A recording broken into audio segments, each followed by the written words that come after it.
It's the SDG Podcast. Before we get started, you can check us out on the web at solutiondesign.com/podcast or find us on all the social medias, LinkedIn, Twitter, Facebook, and Instagram at Solution Design Group. All right. Well, welcome back to another podcast, gentlemen. Good to have you here. We got Eric Schneider with us today. Howdy. Peter Lawrence. Hello. And I'm Kyle Bacher, and today we're going to talk about learning plateaus. Those times when you kind of level off, you hit a wall, you get stuck, same effort, no results, you get caught in the mud, whether it be learning something new or working on a project, things like that. So it's like when you need a breakthrough, when you need the new ways because the old ways are no longer working, what do you do? And I have a story for this, but I can wait if you guys have something to add to my setup. I was going to ask how you in your own mind imagine it. Is it a horizontal barrier like the infamous glass ceiling, or is it like a brick wall that you run into that you have to clamber over? It's weird. It can't be either one of those, right? You guys think of it as a brick wall or a very firm, completely flat surface. I think of it as like an inclined plane that goes up by 0.0001 degrees, and it just goes really slow. I think like a logarithmic like approach to a line, but it never quite gets there. Right? Yeah. Like it's not. I feel like it's that time locked. It's that time when you feel like you've failed, like that moment of ultimate despair, where if you stop, then yes, but if you push through, that's when the breakthroughs happen. It's like you can't have a breakthrough if you don't hit a wall. There's nothing to break through. I suppose I'll allow it. I'll allow it based on the breakthrough. The breakthrough principle. I'll allow that. Well, I always think of it as about sorry, Peter, go ahead. Go ahead. I was, I think about when I was playing guitar and I first started, I could play chords and I could strum. And as I practiced by myself, then I started to kind of be able to put them together. And then I was invited to go play with this group that played every week. And I didn't know how to play a song. Like I had just been practicing these things and I'm sitting there with all these guys and I'm stuck because they're playing easy 3-chord song.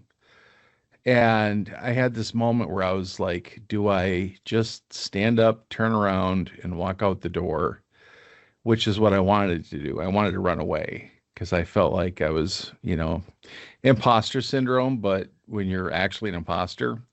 And I don't know what I did. I just kind of grunted and focused and sat there and watched everybody. And then it just sort of happened. It just clicked. And then I was hooked on it. That's all it took. But it was that moment. When you keep practicing like an instrument or keep working on something, you do kind of hit these moments where the same old ways of practicing don't work anymore. You don't seem like you're making any progress. On a project, you would call that the valley of despair when you're making the same big efforts but getting nowhere. Have you guys experienced that? Oh yeah, I've been in that valley before. But it depends though, because so like the hobby that I did for many years was distance running, and largely due to like accumulating injuries throughout the year, I would often take the winter off, which sets you back, and then I would run in the spring, summer, and fall and do my events, and I'd improve a little bit each year, but it was that very classic like S curve of I got better quicker in the beginning and much less quickly in later. And and then you know, I struggled with that, like, well, how, like, I'm not making the same incremental improvements. But at least at least in that circumstance, especially because it's a hobby, is in the end I just decided it didn't matter. Like, because it was kind of a crossroads, right? Do I go find a coach? Do I join a running club? Do I do something? Do I read a book about running? Because I didn't actually know anything about distance running. I just put shoes on and ran. Do I read a book? Do I do more research and then figure out a way to improve, or am I just okay with what I'm capable of for running? Well, okay, I gotta know more. How did you get to these events with other people that were running and presumably slightly more invested in it than you had been? Like, what what got you to these events without getting that coach or that book or that other part? Was it just signs on telephone poles, come run 26 miles like a crazy person for a few hours and see what happens? Or Yeah, it's a good question, because it's I mean, this was like decades ago. yeah, Because I did done some 5Ks as, like, you know, things that other people are doing that they're inviting me to. right. But I don't think that was the first time I did any event. I think I started running just as I need to have some form of fitness in my life. Okay. And I don't like going to the gym. And like the thing, and in particular, and like, again, we all put constraints on ourselves. The constraint I put on is, like, I don't want to do something expensive. I want to do something where I could just, like, leave from my house. Like the fact that, like, so my distance running was even always constrained by, I'm going to put shoes on and then walk out my front door, and I'm not going to drive somewhere and then run. I'm going to leave from my house. And which is partially why it was distance running and not, you know, short, like 5K, because you can only go so many places that are 5K from your house, but you can get a lot further than 13 miles. But I think doing a 5K, because it's something that people talk about a lot. It felt like a reasonable, like, initial goal, is try and be able to do that, to be able to run for 3 miles, because it's about three I think it's 3.11 miles. Yep. To be able to do that. So working toward that was something that I could set as a barrier. And I don't remember if there was any reward from that or anything. It was just like, that was my kind of initial personal goal, to kind of stick with it, at least. That's fun. I'm just like, yeah, I've never ever wanted to run in a 5K my entire life. Even when I was playing soccer every single day, did I ever want to run? And it's I well, don't it's even. and they vary too, because some of them are designed specifically just to, like, the event itself is just to be fun. Like, Right. they're serving you beer in the middle of the run, you know, Right. or they're invite, you know, they're making a strong push to have people wear goofy costumes, or, you know, some, you know, quirks like that, you know, or just make those events a lot of fun. Some of them are much more serious, obviously, because I mean, there's people that compete, right? And, like, there's like at most serious events, there's like a subset of people that are, you know, elite runners who are actually competing and trying to work toward much loftier goals. Um, but you know, even the serious ones, it's just like, because part of what I like about running is just, like, being outside, not having to deal with my normal problems. I'm just, you know, I don't bring my phone with. I don't bring any way for people to communicate with me or whatever. It's just, I'm just out and about by myself, just looking at the community, looking at things. So it's your And meditation practice that mhm. done with running shoes. Yeah, but you know, when you got one of these, and for the audio listeners, I'm pointing at my fitness watch. Yeah. It's hard to not sit there and just constantly measure yourself, though, because you use it, and then it gives you numbers, and it tells you if you're getting better or worse, because it aggregates all that for you. And it can Right. be difficult to overcome, you know, like, setbacks or things you need to deal with that that don't relate to your goals, that aggregate up as a setback, you know. Yeah, for sure. I know in programming, well, in consulting, a lot of that happens as well, where you get into this kind of, I want to be a solution architect, but there's no there's no recipe, there's no perform these 3 feats of mental strength, and you will be a solution architect and treated as such from that day forward. It's something that you just kind of slide into. And I think that's a lot of these things that we talk about that have plateaus. I was doing some research for this, and language is one of the huge ones where people tend to plateau and get stuck. And one of the ways that there is a lot of information on how to get past that language learning plateau. Go at it harder, watch TV shows, read books, join a thing where it's somebody in the foreign land trying to learn English or what have you. There's all these different ways, and in consulting, there's not exactly a whole list of there's no far off land of solution architects that you can talk to in English and they can talk to you in solution architect or something like that, right? So it tends to just kind of happen, kind of like going 5K, right? Or longer distances. Because if you run 5K enough, eventually you're going to be like, well, can I do 10K? Because that's another race, and it's just times 2, right? Yeah. And so, no, I don't think I could do a marathon, but a marathon weekend they have a 10-mile event, and that's even longer than 10K. there you go. Can I do that? Can I do that? But going back to your language thing too, because I think that's probably a good example of where I think for language there's probably a very specific goal that a lot of people have in mind, right? Because I assume that being able to, for lack of a better way to phrase it, is like speak fluently, right? Like I think Sure. a lot of people, I think a lot of people might even connect it to like traveling, like they want to go Right. to France and speak French in France, and that is a very lofty goal, right? Yeah. I've heard that's the impossible goal, right?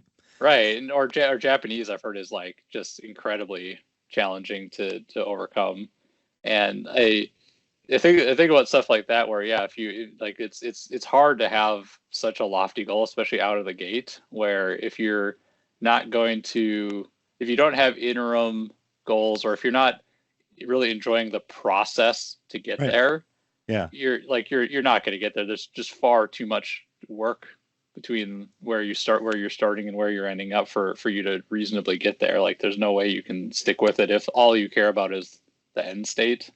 Right. So Kyle, for your guitar example, if your goal was to play on stage at the Grand Ole Opry and you had your chords and strumming, that's not going to get you very far, right? And you'd feel pretty plateaued. Yeah, I was hoping to surpass Glenn Campbell and Roy Clark, and I was gonna say there's a very very very specific reason why I will never be good at guitar, is that all I want is to be able to play like the people at the end of the movie Crossroads. Right. I grew up with that movie. Is it like Steve Vaughn? Is that who's in there? Steve Vai. Yeah. Steve Vai, thank you. And Ralph Macchio, and I don't know if he's playing or not, but he is not. He's playing. Steve Vai is playing his parts as well. Okay. But yeah, like I watched that. I'm like, that's what I want, and as a result, it's impossible because that would inevitably be all I really wanted out of playing guitar, and I don't think I could make it there. Yeah, and it was the arpeggios, the classics he introduced into to beat the devil at the Crossroads, I think. But no spoilers. Come on, Kyle. Get that spoiler. I just wrecked it. We didn't say who won. Edit. Who won. That's true. I did, because I had a really enjoyable time watching that movie. No, I think like with consulting, you're always walking into a degree of uncertainty, and you're working in a new place with new people, and then you don't know what you're going to have to do, and you really can't learn everything, in advance, because you might use it someday. So there is, that kind of quick learning curve you go through to get up to speed in the areas you're going to need to actually use. And I think that's the way a lot of people learn, is you learn to the point where you get what you want, and then you stop. And it's like expecting people to know how to use all these applications that we're inundated with. It's like, well, they can use them, but they can use just the part that they want to use. And they're missing out on all this other stuff. Oh, there's so much more to this. And it's like, well, yeah, but they needed to do this. They figured a way to do it with that, and then they stopped. And that's kind of, you get to that point where that's the Dunning-Kruger, where you like, you got what you wanted out of it. You learn that little bit and you're like, I got this. And it's like, well, there's a lot more to it than just that. Excel is like that. I will say that. Uh, There's always something Yeah. new in Excel. well, who wants to just do that stuff for fun? Well, I think we do. The competitors, the people that are competitive in the Excel competitions. Oh, they have Excel competitions. Yes. I'm so definitely out of do. touch. They definitely do. There's Yeah. a lot of keyboard shortcuts in Excel, it turns out. I You would can- need a coach for that one, I think. I would Excel coach. I would turn to a coach for that. I'm sure there's trainings out there, and maybe like you could get a coach, a tutor. Um, have you ever been in the position of working with somebody that was the one going through the learning curve, Oh, and yeah. you're like supporting them, trying to get them through it because they're in an uncomfortable situation. They're at a point where they're like probably second guessing themselves and wondering if they're going to be able to even do what they have to do. That's when it's good to have people to lean on, I think. Yeah, and I've been on both sides of it where, you know, you have people that they need guidance. They need somebody to point them in the right direction, and they're able to do it. But I've also worked with people that just, you know, they couldn't make it, and it's not for lack of coaching. It's not for lack of support. They just, you know, and so like Kyle, I brought a story because I think like goals aren't the important part in my mind.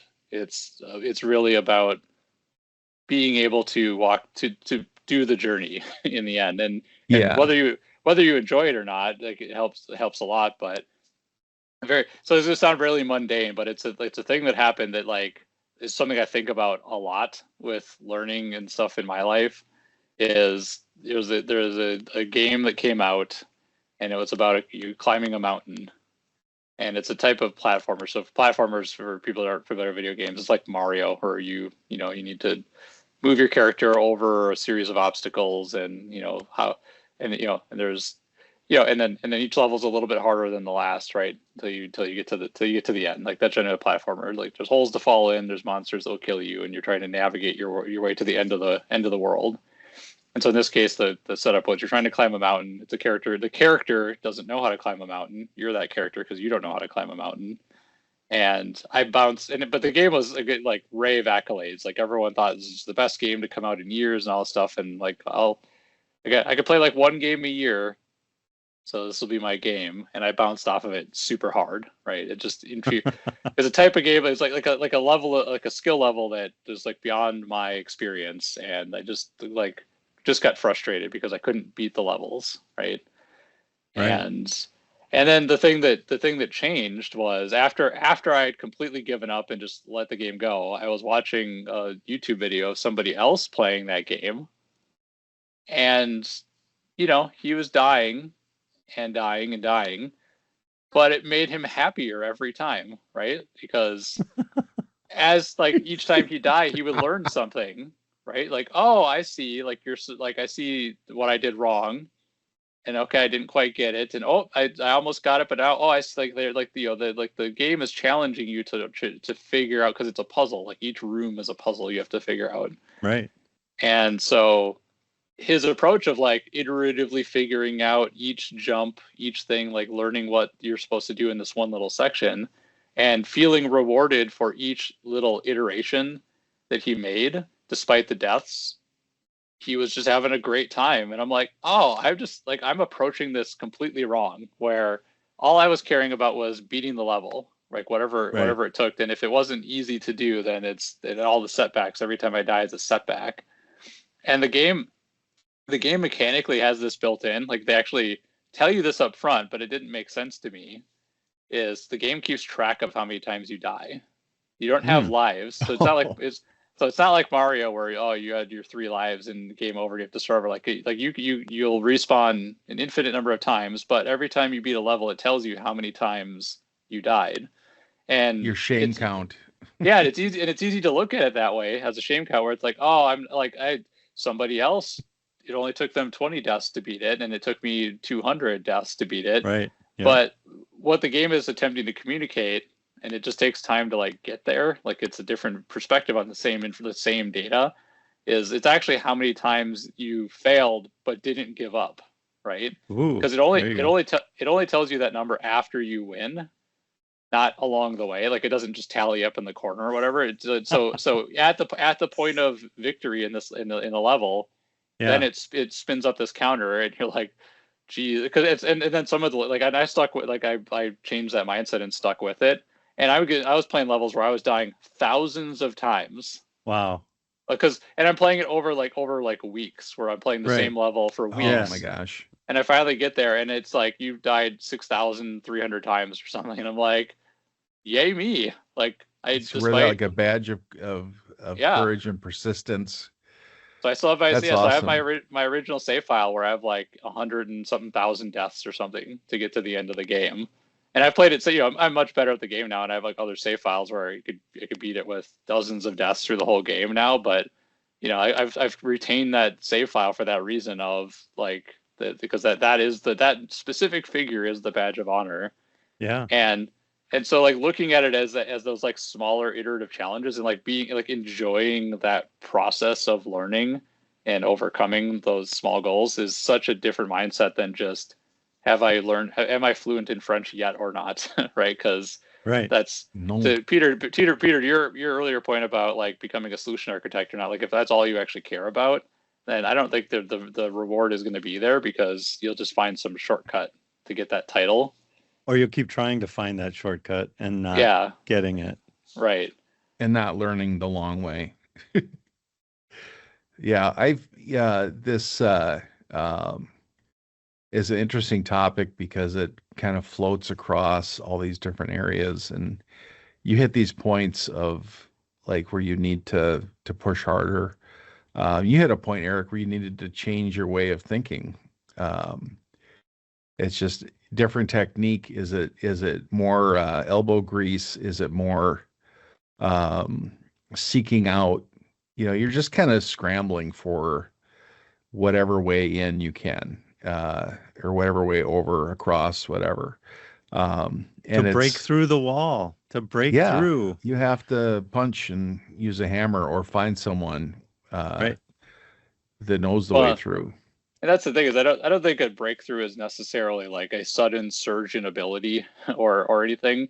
It's like in my case, the breakthrough was learning how to iterate, and then so the progress resumed. But it still took me 100,000 attempts to get there. But there was still a breakthrough moment where I went from not progressing to progressing again. Right. The other side of the breakthrough, though, is to be still on that side of the wall with your save file of only 200 deaths and only, short progress, and the game sitting idle for the next, year, right?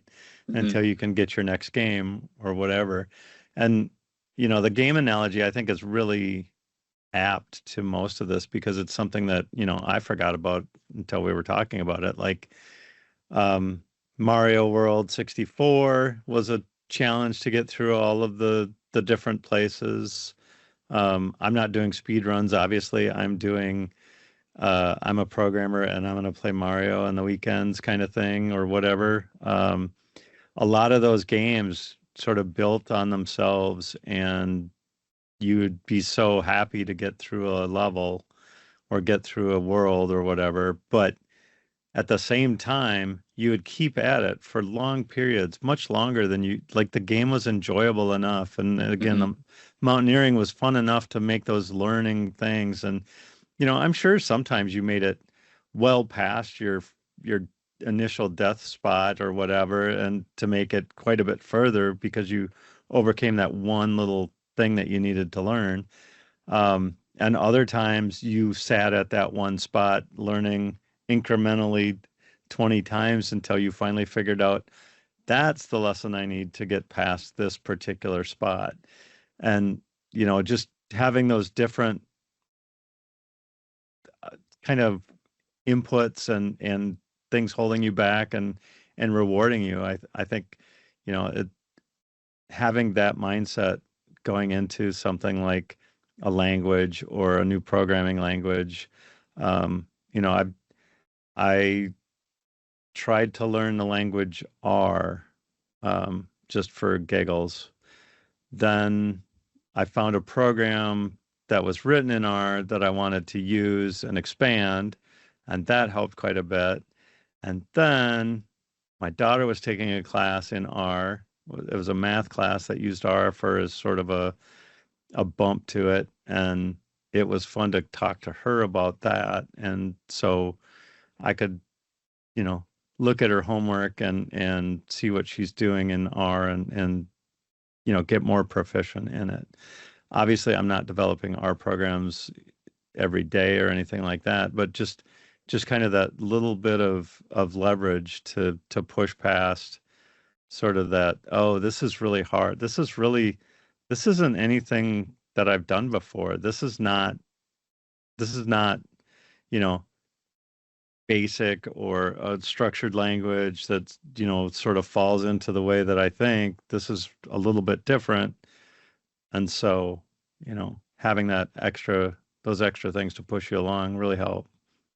No, sorry, I wanted to mention something about Mario real quick because you reminded me that it is honestly one of the genius parts about the way that Nintendo works, and why Mario has been such a successful series is that I think that the way that when they play test games, like they have an idea, they put it in, they test it, and I think that they just judge, is this fun or not? If it's not fun, it's out of the game.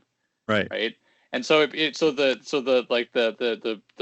positive way of engaging with the game kind of comes naturally with Mario because you're like having fun the whole time, like you're having the right emotions. And I've seen it like in compilations before, like in one of the Mario games, there's this like little puzzle you have to do where all you're meant to do is walk in a circle, like this big circle, and you get partway around and you're following a line, but then the line fades away. And so you lose your reference. And then you got to try it then, like without that reference, then like kind of loop back to where you started in a circle. And I watched a compilation of like dozens of people doing that puzzle for the first time, and every one of them failed miserably, but had the time of their life doing it and wanted to try again, right? Because it's such a genius little puzzle, like the way that they structured it and kind of pull the rug out from under you in a kind of fun way in the middle of the puzzle and so forth is so great.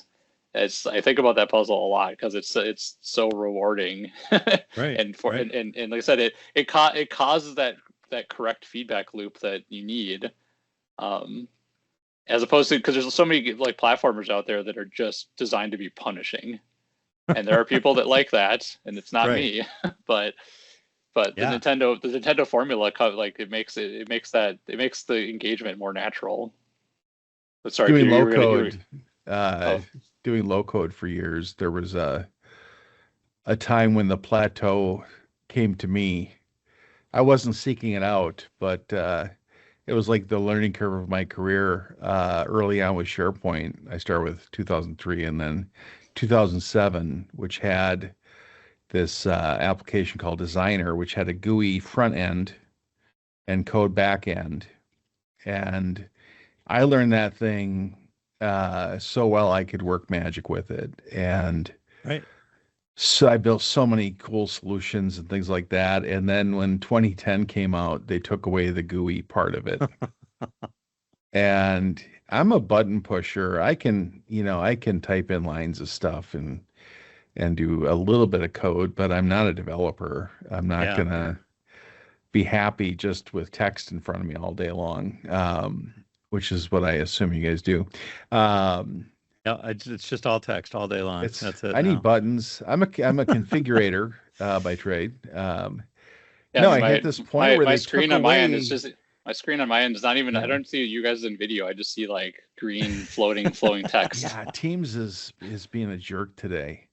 Um, so it's like I didn't really anticipate this situation, but it's like, well, what am I going to do? Like this is, it's like I'm a race car driver and they took away my car, and so I'm going to have to learn how They to. gave you a different car.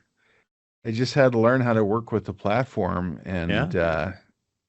on the front end, instead of like at the page level, which is like breaking the page away from the page layout, and then Hmm. which actually was a good thing because they went away from the customization and all that stuff, and it was like, yeah, if you do all that, your migrations are going to be horrible. Right. You can do all that stuff. Yep. And I think that's one of the reasons they took it away is because there was a lot of people that um, were doing that, and breaking their stuff and having these migration nightmares and then having to listen to them complain about it. I never stop complaining though. I always keep that. Speaking of complaining, Kyle, I know like watching you in your role where you are at STG now, it's not simply just button pushing anymore. Um, I know I've seen your desk, and there's a few plateaus on your desk right now, that I know you're hoping to break through at one point or another. Um, Well, break is the key word. but in a lot of the maintenance and support that you do for us every day, there are occasional plateaus I'm sure that you're hitting and struggling to get through, and the only thing that might help you get through it is I need to help someone fix this, and or be told by somebody much smarter than me that it's not possible to fix. And Right. so you continue to that point, right? And you've probably broken through dozens of plateaus. Yeah. Well, you just beat your head against stuff until the solution emerges, or you look at it and go, okay, now I'm right in the midst of the sunk cost fallacy, and it's just not worth it. So Right. this laptop that I'm looking at right now, at least the parts of it are all going to go in a box. Um, the And get box of electronically failure. recycled, right? There's those gotchas though with hardware, with stuff like this, is all of a sudden just one design choice. And I'm sure mechanics run into it, and Oh, hobbyist makers, and all the videos I watch, mechanics run into it constantly. yeah.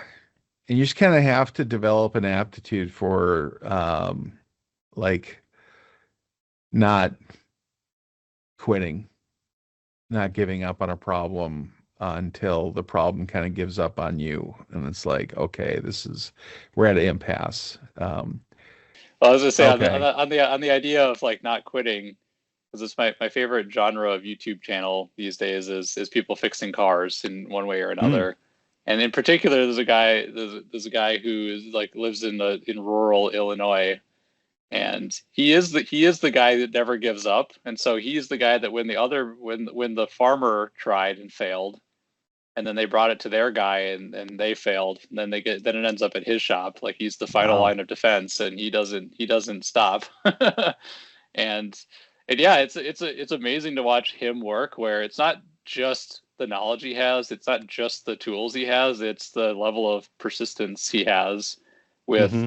being willing to go and look up the wiring diagram for a car to Right. trace, well, if we're getting this behavior and I'm seeing this, let's sit and think about this and get the wiring diagram and figure out where the failure could live, and how, and like, and it's like watching him like problem solve is fascinating. and Right. and I try to apply it like too, of like it's not, I don't want to be him from the standpoint of that I can fix this tractor that he's fixing or whatever, because that's not achievable to me. Like, I don't have the time, the materials, 10,000 hours, right? yeah, like, I don't know. I'd have to go back and start over when I was, from when I was 14 to get to where he's at. Right. I don't have the time left in my lifespan, but I'm sitting in at home, like, trying to fix the snowblower or something, and I'm trying to, like, think about it that way of, like, well, it wasn't just swapping a part like I thought. I gotta do more than this. Like, I gotta think creatively, because the part that's broken costs $800. The snowblower is worth $20, so that's not the Yep. solution. So what am I gonna do? Right? I don't want to just give up. I want to persist, and so trying to apply what I've learned from him. It was said, in terms of persistence and problem solving or whatever, it has a huge impact. I'm always amazed at the number of fuses that are burned out that stymie other mechanics that this one mechanic always seems to find. Like, hey, I know, let's look at the wiring diagram. Oh, look, here's this 2-amp fuse. I wonder if I replace that, if all these problems will go away. All right. Well, it looks you guys good. are bringing up a lot of emotions right now, because both my vehicles have electrical problems. And my mechanic, who was like, recommended by my brother, and he just raved about him and all that, would tell me, well, just, I drive for a while. Sometimes that stuff clears itself out and goes away. And he kept saying stuff like that. And That's been my solution to many problems. then so I'd take it back and then still have the problems. And I told my brother, like, he just doesn't want to seem to fix, or help me with these issues. And he goes, oh, no, he doesn't do electric. He doesn't like it because it's too hard for him to diagnose. So he doesn't do it. And I'm like, that would be a good thing to, to lead with when you bring up your electrical issues. So yes. I find there's a place that's way, way closer that specializes in that. Only does electrical issues and takes care of you. Like, all right.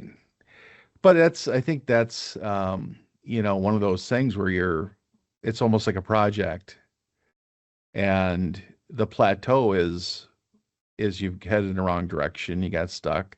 Sometimes it's somebody else, and, or a different situation, or waiting for people to make decisions. I think that's what we run into as consultants, is getting decisions made that we really can't make on behalf of our customers. Right. You can lay out the case for a certain decision, or lay out the cases for the different things that need to be decided between. And, if one is $1,000 and one is $1,000 and one is $1,000, well, that's going to be their decision, right? If one is $10 million and one is $1,000, it's fairly rudimentary, and most people will target that $1,000 price point and not shoot for the moon, because I'm not sure I've never seen anybody go for we'll just scrap it all and start over, right? Like you could with any car, right?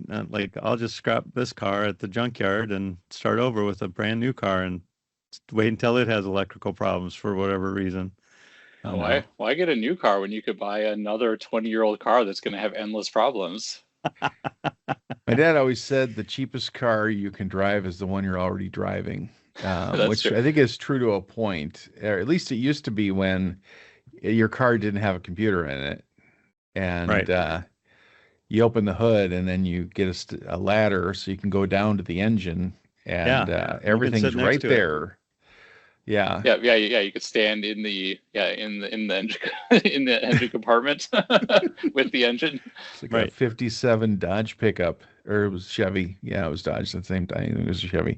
Anyway, my point being that nowadays, I don't know if that's true, because electric cars and all that stuff, but I don't want a car payment. And it's like, well, if it cost me $2,000, it's like, well, that's like 4 or 5 car payments. So if I get this to last another 6 months, I'm still winning. Right. and until it just falls apart, until the rust and all that. Yeah. And Minnesota well, does have its own recycling program. Yeah. and I guess the way I've looked at it is because like, yeah, you can't avoid investing in your car in one way or another. Right. Unless you're my wife, the car she owns, and I'm going to knock on wood, I will curse it, but has had so few issues over the last 10 years while she's owned it is unbelievable. Honestly, but but most of us, you either have a new car that you got to pay for, you pay payments on, or you got an old car that you got to pay repair bills on. But given the choice, I generally would rather give money to the mechanic who's a single, or he's a small business owner down the street from me. I'd rather give him money to do labor on my car than give a bank for interest, personally. Oh yeah. Because they got enough money. They don't need more money from me, honestly. I like my truck and I like my car, and it's like just gonna keep at it, and I just kind of ignore the money, and as long as I can keep fixing them and driving them, I'll be happy. So, Yeah. And what's your I got to the point where I had to cut it off though with my old car, because the car I owned previously is the best car I have ever owned and probably will ever own. And then due to a foot injury that made the car painful to drive, I finally had to put it to bed. I actually gave it to someone and they're still driving it, so it's still a great car out there. Wow. It went to the Over a farm foot? and survived. Yeah, pushing the gas pedal was too painful. Especially because it had like old school cruise control. Okay. Where it would crash into the car ahead of you, and then so I bought a car that had the one where it'll match the speed of the car ahead of you, so I could go long distances without holding micromanaging Yeah. the cruise control or pushing the pedal the whole time. But Yeah, but that's yeah, painful. Like those road trips with that old cruise control, having yeah, to keep tapping that thing. It spoils you to get the new kind. Yeah. I just drove the old kind to Chicago and back, and I was wishing for the new kind the entire time. yeah. But yeah, 'cause So two, do you guys find more of this kind of back to the getting stuck in the plateaus and all that? Um, there just seems to be a lot more complexity, a lot more tech, a lot more platforms. You mentioned R. I don't even know what R is. I assume that it's something It's a pirate programming. related. yeah, it's a programming language. Well, I got Oftentimes- that. Oftentimes with used for math and stuff like Yeah.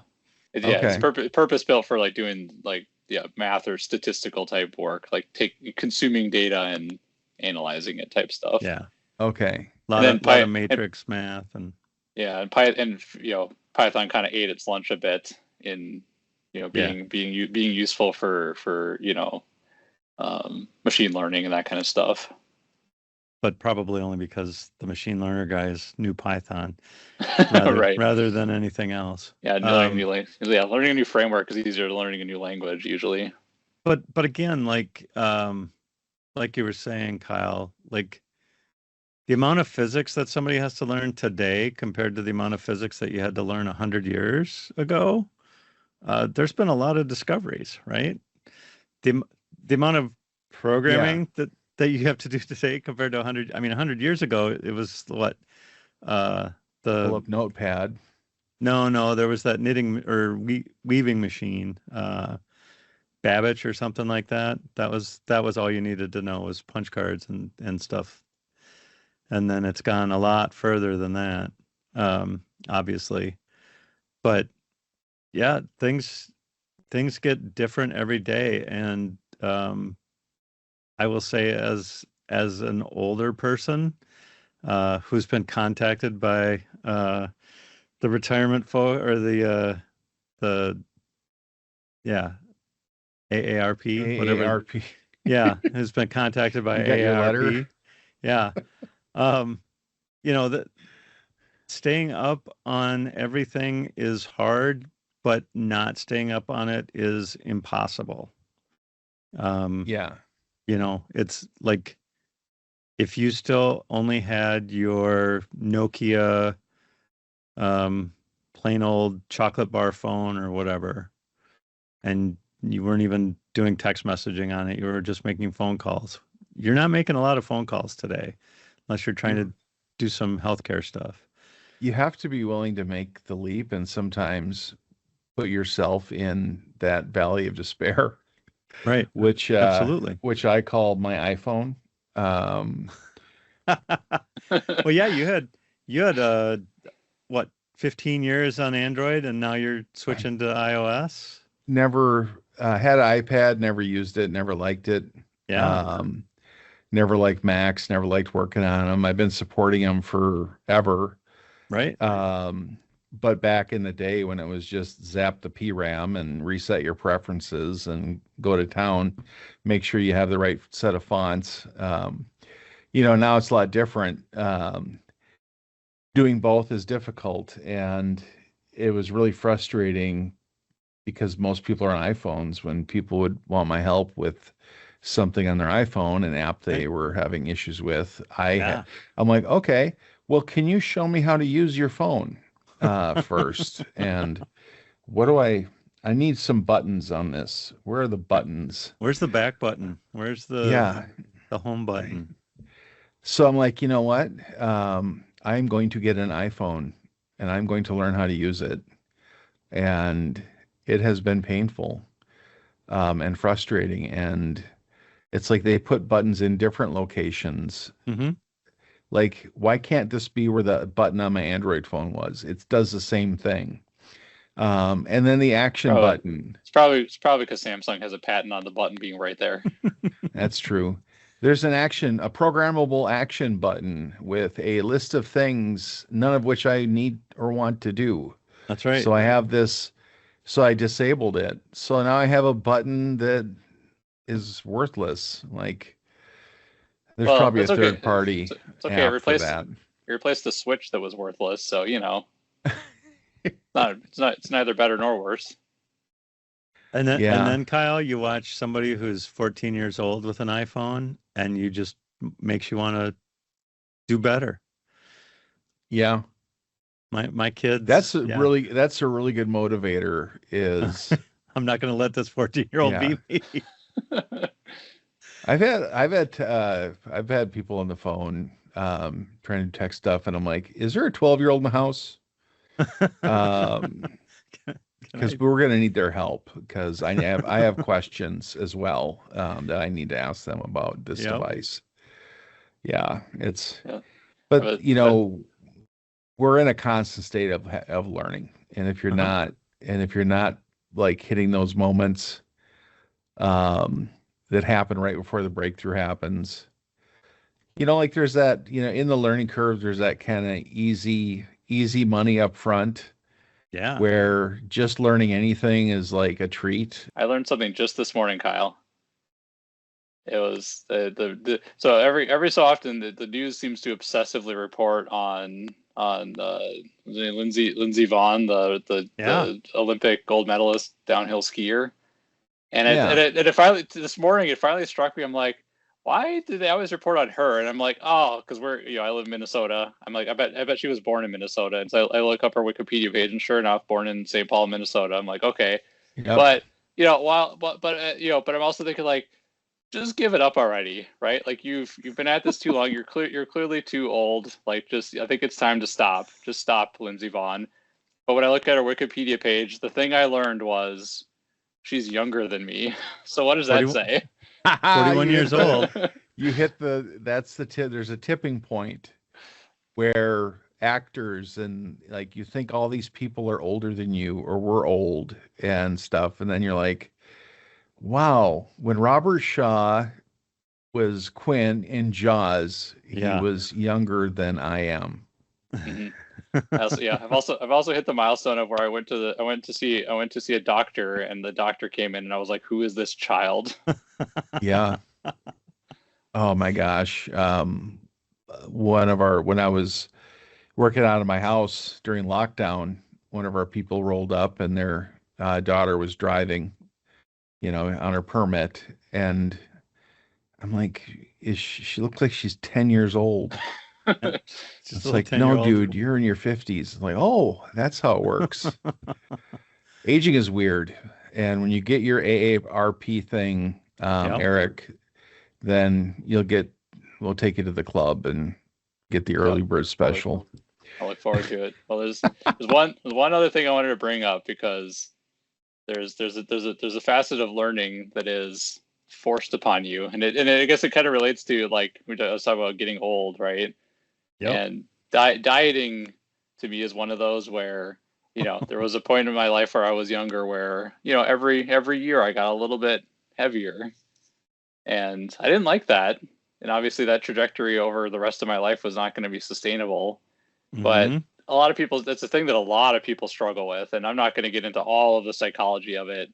And because every person is different, and some people it's easy and some people it's not. But, I think, like, doing temporary dieting to achieve a goal, like I for the summer, I want to get down to this weight, and I'll do whatever it takes to do that. And then Yep. but my diet is permanent, or sorry, my diet is temporary. Like, I'm just going to do this for a bit and then stop, but then you gain the weight back because you go back to your old habits. Is, so kind of similar to what we're talking about with like breaking through. Is something like that to me is, embracing the idea that something like dieting needs to be a permanent change. Like, you need to adjust your diet, and it needs to be a permanent thing, and you just need to learn what it means to eat healthy, what it means to find that maintenance over the course of your life, and set new, like, rules for yourself. And, you know sometimes permanence is forced upon you. Like I mentioned earlier, I have a permanent foot injury. Like, I can't undo that, it just Right. is, and I have to deal with that. But sometimes it's just accepting the fact that, you're not getting any younger, and you just have to deal with the fact that you have this constraint you're going to put on yourself from now on, and then learn how to make the best of that, and work on how it can be permanent, instead of just a bunch of cycles of getting heavier and lighter and heavier and lighter over the years. Well, Oh, and yeah. speaking to that, I'm looking at my podcast app, and the first day to 5K, which is sort of a couch to 5K um, musical podcast that I've used in the past, and I'm using again. 18 years it's been on one of my devices, because I got it right when it first came out, and that was 18 years ago, and that's just not a number that I'm real super happy with, because it feels like just yesterday. Hmm. But yeah, it's a tough slog. Age Yeah. age is My thing pain. is when I have a really strong goal, like one year I had a Boundary Waters trip, uh, and I had to get into shape for it because it's Yep. not something you don't want to be in shape for, because then it's no fun. And I'm like, well, I'm going to start biking, and I think my first bike ride was to the end of the driveway and back. But just every day, every day, every day, every day, and then I'm riding 30 miles and taking that hill in Chaska There you down and go. back up. And Yeah. yeah, so I need to, it's like coming up with some way of starting, priming the pump. It's always that getting over that initial wall of getting going. And for me, I like the idea of a thing more than I like the thing. I like to have things more than I like to use them. So I have a lot of these beginner projects I've never touched. Like I'll join a health club, and so I need a padlock and I need new shoes, and it's like I'll do everything except go to the health club and work out. So yeah, for me, it's just getting started, and then it's I after high school I dropped a whole bunch of weight, and then I broke my collarbone, and that just derailed me, and I never really recovered back to that point, the shape I was in. Don't ever rollerblade is my Don't advice. You never want don't wheels between your rollerblade. feet and the ground. All right. In That's my particular, passing or my parting thought. but my party thought is, in particular, don't rollerblade with a rollerblade only on one foot. Ooh. and pushing yourself along like a skateboard with your other foot, because you might get in an accident where you break your ankle all the way through, like my niece did. Oh, So just don't even try. Don't It's not share as fun as rollerblades either. If you're going down a hill and there's potholes on the path and you're like, oh my gosh, going into the grass will slow you down. And by slow you down, it'll stop your skates cold, and the rest of you'll just pendulum into the ground. And that's when the magic happens. So, all right. Well, thank you, gentlemen. I think I've learned a lot today. And with that, I think we'll just say goodbye, everybody. Goodbye, everybody. Goodbye. Solution Design Group is a digital product consultancy in Minneapolis. Check us out on the web at solutiondesign.com or look for us on Facebook, Twitter, LinkedIn, and Instagram at Solution Design Group.